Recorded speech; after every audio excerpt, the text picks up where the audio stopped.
Hi friends, എല്ലാവർക്കും K.k.P.p പുതിയൊരു വീഡിയോയിലേക്ക് സ്വാഗതം. അപ്പോൾ നമ്മൾ ഇന്ന് വന്നിരിക്കുന്ന ഒരു ഫോൺ അൺബോക്സിംഗ് വീഡിയോ ആയിട്ടാണ്. അപ്പം ഇന്നത്തെ അൺബോക്സ് ചെയ്യുമ്പോൾ ഫോൺ ഏതെന്ന് ചോദിച്ചാൽ നമ്മുടെ മൈക്രോമാക്സിലെ �𝑖𝑛2B എന്ന് പറയുന്ന ഫോണാണ്. അപ്പം നമ്മൾ വെറുതെ പറഞ്ഞ സമയങ്ങളിൽ നേരെ അൺബോക്സിംഗ് എടുത്തിട്ടാണ്.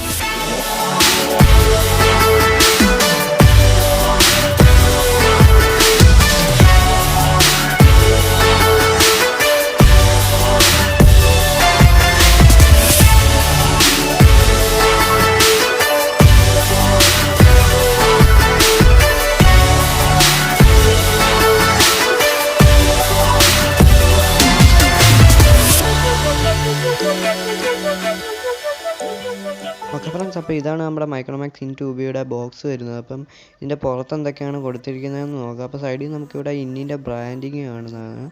പിന്നെ ബാക്കിലോട്ട് വരുവാണെങ്കിൽ ഇതിൻ്റെ ഫീച്ചേഴ്സൊക്കെ ഷോർട്ടായിട്ട് കൊടുത്തിട്ടുണ്ട്, സ്പെക്കൊക്കെ ഷോർട്ടായിട്ട് കൊടുത്തിട്ടുണ്ട്. അപ്പോൾ ഇവിടെ കാണാൻ സാധിക്കുന്നതാണ് ARM Cortex A75 octa-core processor, enhanced gaming performance എന്ന പ്രോസസ്സറിന് കൊടുത്തിട്ടുണ്ട്. പിന്നെ 6.52 ഇഞ്ചിൻ്റെ മിനിയുടെ ഫുൾ സ്ക്രീൻ ഡിസ്പ്ലേ വരുന്നതെന്ന് പറയുന്നുണ്ട്.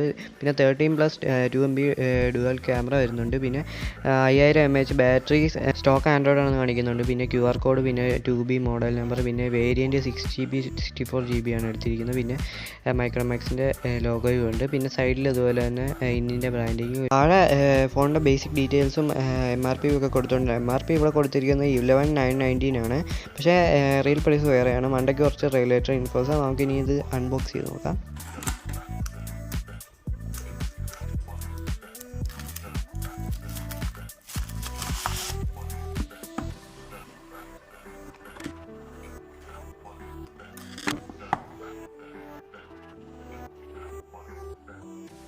ഓക്കെ, നമ്മളപ്പം വിജയകരമായി അൺബോക്സ് ചെയ്തിരിക്കുകയാണ്.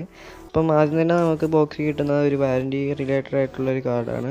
പിന്നെ നമുക്ക് കിട്ടുന്നത് നമ്മുടെ മെയിൻ യൂണിറ്റ് ആയിട്ടുള്ള നമ്മുടെ ഫോൺ തന്നെയാണ്.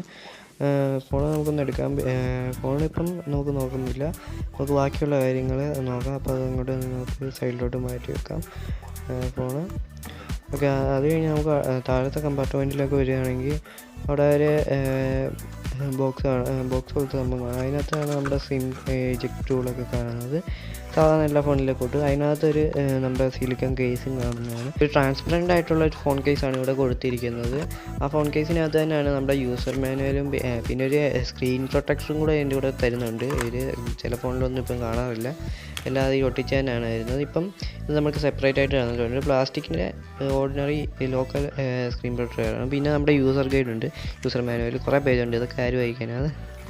പിന്നെ വരുന്നത് നമ്മുടെ ചാർജറാണ്. ചാർജറിൻ്റെ അഡാപ്റ്റർ വരുന്നത് നോർമൽ 10 വാട്ടിൻ്റെ അഡാപ്റ്ററാണ്. എന്ന് വെച്ചാൽ 5 വാട്ട് 2 ആംപിയറിൻ്റെ ആണ്. നിങ്ങൾക്ക് ഇവിടെ കാണാൻ സാധിക്കും. ഇവിടെ LED ലൈറ്റൊക്കെ കൊടുത്തിട്ടുണ്ട്. ഒരു ചീപ്പ് ക്വാളിറ്റി ലുക്കാണെങ്കിലും കുഴപ്പമില്ല, വർക്കാകും.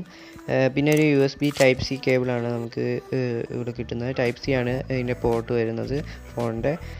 അതും ഒരു ചീപ്പ് ക്വാളിറ്റി കേബിളാണെങ്കിലും കുഴപ്പമില്ല. ഇനി നമുക്ക് നമ്മുടെ മെയിൻ സാധനമായ നമ്മുടെ ഫോണിലേക്ക് വരാം. ഫോണ് നമുക്ക് നോക്കുവാണെങ്കിൽ ഇവിടെ നമ്മുടെ ബാക്കിൽ നമ്മുടെ ഇൻ ബ്രാൻഡിങ് കൊടുത്തിട്ടുണ്ട്.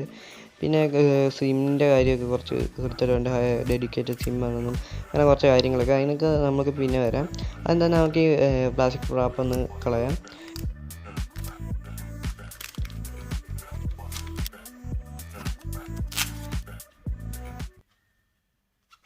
ഫോണിൻ്റെ ബോഡി വരുന്നത് പ്ലാസ്റ്റിക്കാണ്. പ്ലാസ്റ്റിക്കിൻ്റെ ഒരു ഗ്ലോസി ടൈപ്പ് ഡിസൈനുമാണ് കൊടുത്തിരിക്കുന്നത്.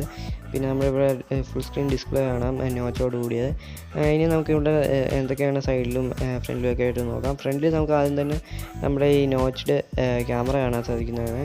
പിന്നെ നമ്മുടെ റൈറ്റ് സൈഡിലോട്ട് വരുവാണെങ്കിൽ വോളിയം റോക്കേഴ്സ്, പവർ ബട്ടൺ കാണാൻ സാധിക്കുന്നതാണ്. താഴോട്ട് വരുമ്പോൾ നമ്മുടെ ഹെഡ്ഫോൺ ജാക്ക് കിട്ടുന്നതാണ് ഇവിടെ.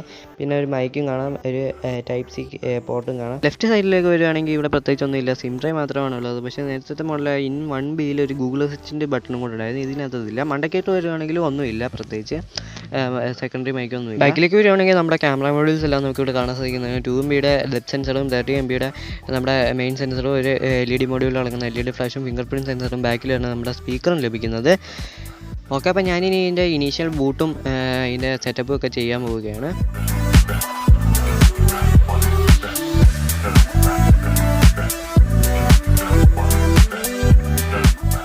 ഓക്കെ, ഓക്കെ, ഞാൻ ഫോണിൻ്റെ ഇനിഷ്യൽ ബൂട്ട് ആൻഡ് സെറ്റപ്പ് ഞാൻ ചെയ്തു. അപ്പം നമുക്കിവിടെ ഒരു സ്റ്റോക്ക് ആൻഡ്രോയിഡ് ആണ് ലഭിക്കുന്നത്. അതുകൊണ്ട് ഒരു ക്ലീൻ UI എക്സ്പീരിയൻസ് കിട്ടും. പ്രത്യേകിച്ച് ആഡ്സോ അതൊന്നുമില്ല, ഒരു ബ്ലോട്ട് വേഴ്സ് പോലും ഇല്ല. നിങ്ങൾക്കിവിടെ കാണാൻ സാധിക്കുന്നതാണ് ഗൂഗിളിൻ്റെ എസെൻഷ്യൽ ആയിട്ടുള്ള ആപ്സ് മാത്രമേ ഇവിടെ ലഭിക്കുന്നുള്ളൂ. ബ്ലോട്ട് വേഴ്സോ ആഡ്സോ ഒന്നുമില്ല. അപ്പം നമുക്ക് ഇതിൻ്റെ സ്പെക്സ് എല്ലാം ഞാൻ പറഞ്ഞു തരാം.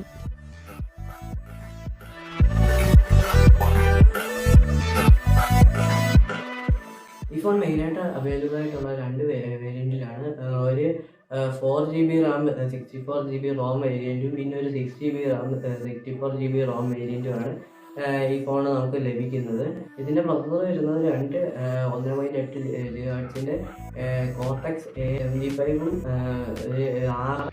1.8 GHz കോർട്ടെക്സ് 55ഉം ബേസ്ഡ് ആയ യൂണിവേഴ്സിറ്റിയുടെ ടൈഗർ P610 ഒക്ടാ-കോർ പ്രൊസസ്സറാണ് ഇത് നമുക്ക് ലഭിക്കുന്നത്.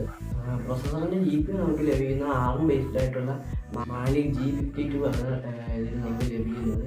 UnBoxing അത്ര ഫേമസ് ബ്രാൻഡൊന്നും അല്ലെങ്കിലും ഈ പ്രൊസസ്സറിൻ്റെ ഓവറോൾ പെർഫോമൻസ് സ്നാപ്ഡ്രാഗൺ 660 ഹയറും അതിൻ്റെ ഗെയിമിംഗ് പെർഫോമൻസ് MediaTekൻ്റെ 𝘕𝑙𝑖𝑜 G85 ഹയറുമാണ്.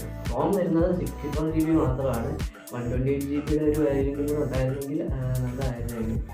പക്ഷേ നമുക്ക് ബെറ്റർ നമുക്ക് ഇതിനകത്ത് 256GB വരെ നമുക്ക് ഇതിൻ്റെ സ്റ്റോറേജ് SD കാർഡിലൂടെ ഇൻക്രീസ് ചെയ്യാൻ സാധിക്കുന്നതാണ്.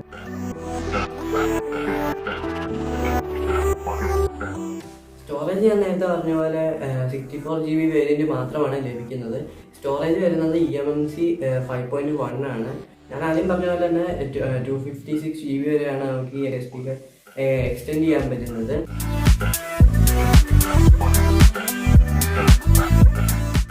റിയർ ക്യാമറ എന്ന് വരുന്ന ഒരു 30 മെഗാപിക്സലിൻ്റെ മെയിൻ സെൻസറും 2 മെഗാപിക്സലിൻ്റെ ഒരു ഡെപ്ത് സെൻസറുമാണ് വരുന്നത്. 30 മെഗാപിക്സലിൻ്റെ സെൻസർ വരുന്നത് f1.80 അപ്പർച്ചറിലും ഈ 2 മെഗാപിക്സലിൻ്റെ സെൻസർ വരുന്നത് f2.4 അപ്പർച്ചറിലുമാണ് വരുന്നത്. പിന്നെ ഇതിൽ ഒറ്റ LED മോഡ്യൂൾ അടങ്ങുന്ന ഒരു അത്യാവശ്യം നല്ല ബ്രൈറ്റ് ആയിട്ടുള്ള LED ഫ്ലാഷ് നമുക്കിവിടെ ലഭിക്കുന്നുണ്ട്. റിയർ ക്യാമറയിൽ നമുക്ക് അത്യാവശ്യം ആവശ്യമുള്ള മോഡ്സ് എല്ലാം നമുക്കിതിൽ റിയർ ക്യാമറയിൽ നമുക്ക് ലഭിക്കുന്നുണ്ട്.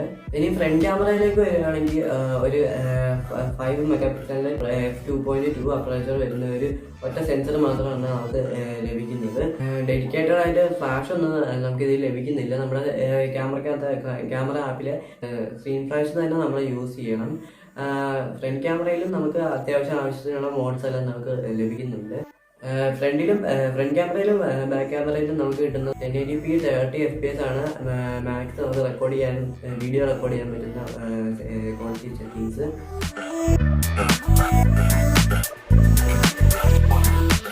ഇതിൻ്റെ ഡിസ്പ്ലേ വരുന്നത് 6.52 ഇഞ്ചിൻ്റെ ഒരു HD+ IPS LCD പാനലാണ്. ഇതിൻ്റെ റെസൊല്യൂഷൻ 16:0:720 ആയതിനാൽ ഇതിൻ്റെ ആസ്പെക്ട് റേഷ്യോ 20:9 ആണ്. ഇതിൽ ഒരു മിനി ടോപ്പ് നോച്ചാണ് വരുന്നത്. അതുകൊണ്ട് ഇതിന് 89% സ്ക്രീൻ ടു ബോഡി റേഷ്യോ നമുക്ക് ലഭിക്കുന്നുണ്ട്. 269 പിക്സലാണ് നമുക്ക് ഈ ഓരോ ഇഞ്ചിലും ഈ ഫോണിൽ നമുക്ക് ലഭിക്കാൻ സാധിക്കുന്നത്. ഈ ഡിസ്പ്ലേയുടെ മെയിനായിട്ടുള്ള ഡ്രോബാക്ക് എന്ന് പറയുന്നത് ഇതിൻ്റെ ബ്രൈറ്റ്നസ് ആണ്. ബ്രൈറ്റ്നസ് ഏകദേശം ഇതിന് 400 nits വരെ കിട്ടുന്നുണ്ട്. അതുകൊണ്ട് ഔട്ട് ഹൗസിലൊക്കെ നമുക്ക് ഇതിന് നല്ലൊരു വ്യൂയിങ് എക്സ്പീരിയൻസ് കാണത്തില്ല. എന്നാലും നമുക്ക് ആവറേജ് ആയിട്ടുള്ളൊരു വ്യൂയിങ് എക്സ്പീരിയൻസ് കാണാൻ പറ്റും. അത് മാത്രമല്ല ഇതിൻ്റെ ഡിസ്പ്ലേ വരുന്നത് 60 Hz ആണ്. ഇപ്പം മിക്ക ഫോണും 90 Hz 120 Hz 144 Hz ഒക്കെയാണ് വരുന്നത്. അതുമാത്രമല്ല ഈ പ്രൈസ് റേഞ്ച് 60 Hz കിട്ടാൻ സാധ്യതയുള്ളൂ. 90 Hzൻ്റെ ഫോൺസ് കുറവാണ്. എന്നാലും ഒന്നും ഇല്ലെന്ന് പറയുന്നില്ല. ഈ പ്രൈസ് റേഞ്ചിൽ 60 Hzൻ്റെ ആണുള്ളത്. ഇച്ചിരിയും കൂടെ ശേഷം വരെ നമ്മൾ ബഡ്ജറ്റ് കൂട്ടുകയാണെങ്കിൽ 90 Hzൻ്റെ ഒക്കെ ഫോൺ കിട്ടും. എന്നാലും ഇത് 60 Hz ആണ്. അതാണ് ഇതിൻ്റെ വേറെ ഡ്രോബാക്ക് ഡിസ്പ്ലേയുടെ.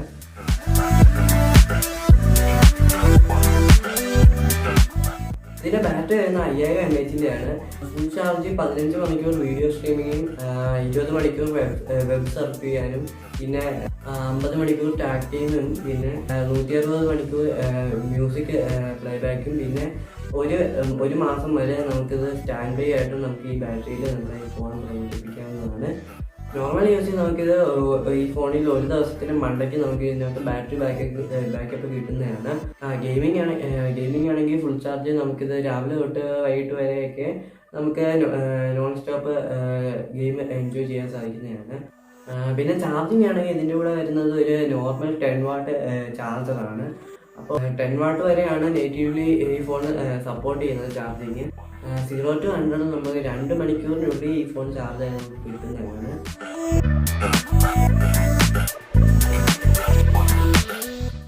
സിം ട്രേ നമ്മൾ നോക്കുകയാണെങ്കിൽ ഡെഡിക്കേറ്റഡ് സിം ട്രേ ആണ് നമുക്ക് കിട്ടുന്നത്. എന്ന് വെച്ചാൽ നമുക്ക് 2 സിമ്മും ഒരു SD കാർഡും ഒരേ സമയം നമുക്ക് യൂസ് ചെയ്യാൻ സാധിക്കുന്നതാണ്. 5Gയും കരിയർ അഗ്രേഷനും ഒന്നും ഇല്ലെങ്കിലും ഇതിന് നമുക്ക് ഡുവൽ വോൾട്ടി ഒക്കെ നമുക്ക് ഇതിൽ ലഭിക്കുന്നതാണ്. ബ്ലൂടൂത്ത് 5.0, 5 GHz വൈഫൈ, 𝘎𝑚 അങ്ങനെ കണക്ടിവിറ്റി ഓപ്ഷൻസും നമുക്ക് ഇതിൽ ലഭിക്കുന്നുണ്ട്.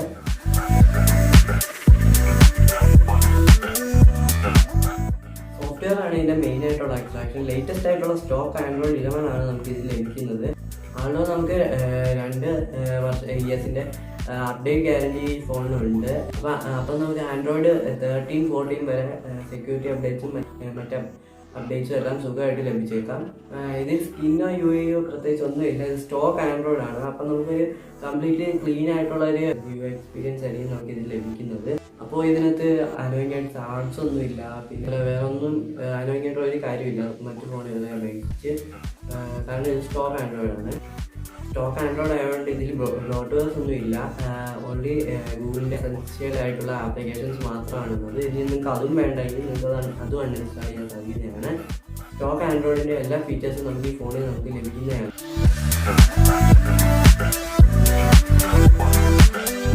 ഇതിൻ്റെ അൺലോക്കിംഗ് ടൈമൊക്കെ നോക്കുകയാണെങ്കിൽ ഞാനിതൊന്നും ടെസ്റ്റ് ചെയ്ത് നോക്കിയില്ല. എന്നാലും വെബ്സൈറ്റിൽ എൻ്റെ കമ്പനി പറയുന്നത് ഇതിൻ്റെ ഫിംഗർ പ്രിൻറ്റ് അൺലോക്കിങ് 350 മില്ലിസെക്കൻഡിലും പിന്നെ ഫേസ് അൺലോക്കിങ് 250 മില്ലിസെക്കൻഡിനുള്ളിൽ അൺലോക്ക് ആയി നമുക്ക് ഇത് കിട്ടുന്നതെന്നാണ് പറയുന്നത്. മൗസ് കേസ് ഞാൻ ശ്രദ്ധിക്കാറില്ല, ആരും ശ്രദ്ധിക്കാറില്ലെന്നാണ് എൻ്റെ അറിവ്. എന്നാലും ചിലവരൊക്കെ ശ്രദ്ധിക്കും, അതുകൊണ്ടാണ് ഞാൻ പറഞ്ഞത്.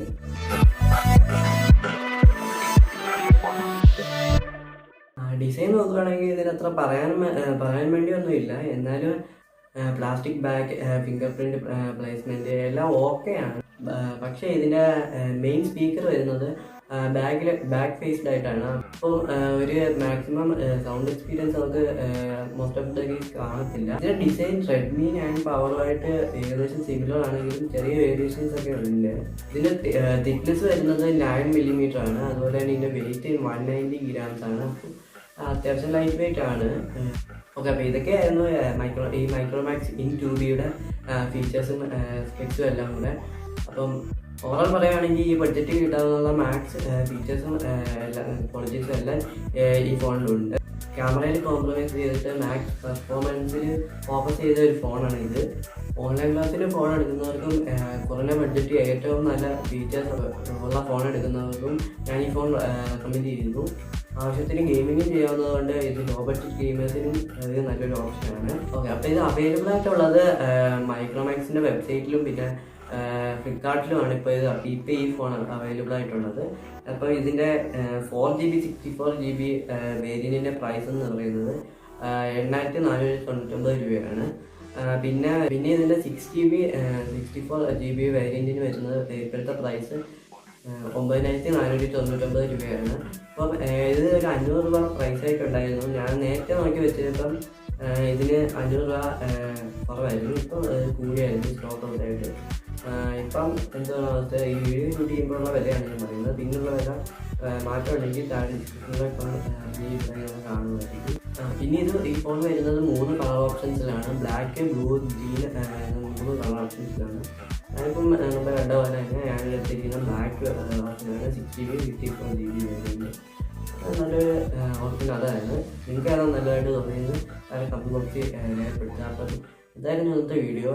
എന്തെങ്കിലും അഭിപ്രായങ്ങളോ ഉണ്ടെങ്കിൽ താഴെ കമന്റ് ബോക്സിൽ നിങ്ങൾ രേഖപ്പെടുത്തുക. അപ്പം ഇന്നത്തെ വീഡിയോ നിങ്ങൾക്ക് ഇഷ്ടപ്പെട്ടെങ്കിൽ ലൈക്ക് ചെയ്യാൻ മറക്കരുത്.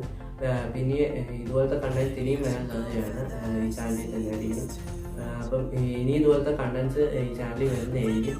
അപ്പം നിങ്ങൾക്ക് അതൊന്നും മിസ്സൗട്ട് ആകാതിരിക്കാൻ നിങ്ങൾ താഴെ സബ്സ്ക്രൈബ് ബട്ടൺ ചുമലാണെങ്കിൽ മാത്രം അത് നിൽക്കുക.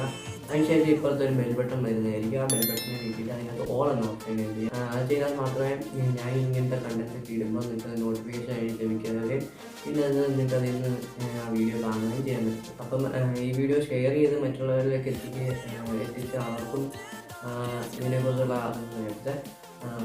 പിന്നെ ഇതായിരുന്നു ഇന്നത്തെ വീഡിയോ. അപ്പോൾ ഇന്നത്തെ വീഡിയോ എല്ലാവർക്കും ഇഷ്ടപ്പെട്ടെന്ന് വിചാരിക്കുന്നു. അടുത്തൊരു വീഡിയോ കാണുന്നത്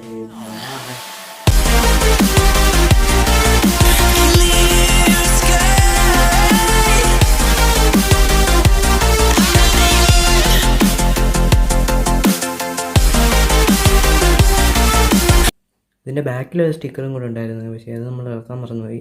ഇപ്പം നമുക്ക് ഇളക്കാം.